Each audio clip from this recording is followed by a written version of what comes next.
10 দিন পর খুলে দেওয়া হয়েছে সচিবালয়ের 7 নম্বর ভবন।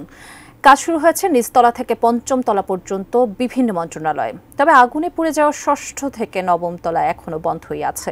গত 25 ডিসেম্বর গভীর রাতে ভবনটিতে আগুন লেগেছিল। আরিফ জামালের রিপোর্ট।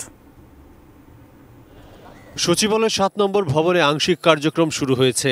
আগুনে পুড়ে যাওয়া উপরের 4টি ফ্লোর বাদে ধোয়া মোছার কাজ শেষ করে রোববার সকাল থেকে নিচের 5টি ফ্লোরে কাজ শুরু করেন কর্মকর্তা-কর্মচারীরা। আগুনে পুড়ে ক্ষতিগ্রস্ত ভবনের লিফট বন্ধ। বিদ্যুৎ সংযোগ দেয়া হলেও ইন্টারনেট সংযোগ চালু করা সম্ভব হয়নি। পানি সরবরাহ পুরোপুরি ঠিক হয়নি। নানা সীমাবদ্ধতার মধ্যেই কাজ শুরু করেছে মন্ত্রণালয়গুলো।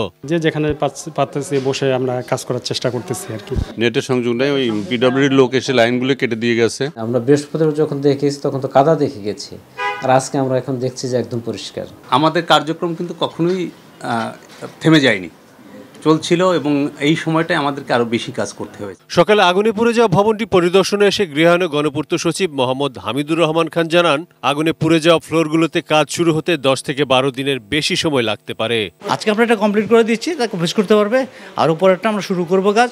10-12 দিন লাগবে সর্বোচ্চ, এর বেশি হয়তো আমরা করে দিতে পারবো ইনশাল্লাহ। ইঞ্জিনিয়ার সাহেবরা তো বলছে 10-12 দিনে করে দিতে পারবে, 1-2 দিনের দিক সাথে হইতেও পারে। 5ম তলা ঠিক থাকলেও আগুনে শ্রম সচিবের কক্ষ সহ 6ষ্ঠ তলায় থাকা শ্রম কর্মসংস্থান মন্ত্রণালয় পুরোপুরি ক্ষতিগ্রস্ত হয়। ক্ষতির পরিমাণ যাচাই এবং ভবনটি পরীক্ষার পর আগুন লাগা ফ্লোর কবে চালু করা সম্ভব তা বলা যাবে জানান শ্রম সচিব AHM শফিকুজ্জামান। যে পরিমাণ ড্যামেজ হয়েছে সেটা আসলে একটু সময় লাগার কথা, কারণ এই পরিমাণ বিশেষ করে ওখানে যে পরিমাণ গার্বেজ, বিশেষ করে অ্যাশ জমা আছে সেটা পরিষ্কার পরিচ্ছন্ন করে প্লাস্টারগুলোর কিন্তু টোটালি অলমোস্ট আপনার ধ্বংস হয়েছে। তবে এটি কিন্তু যে খুব স্বল্প সময় যে এটি রিবিল করা যাবে বলে আমি মনে করি না। প্রশাসনের কেন্দ্রবিন্দু সচিবালয়ের নিরাপত্তা এবং ফায়ার সেফটি সর্বোচ্চ গুরুত্ব দিতে হবে বলে মনে করেন তিনি।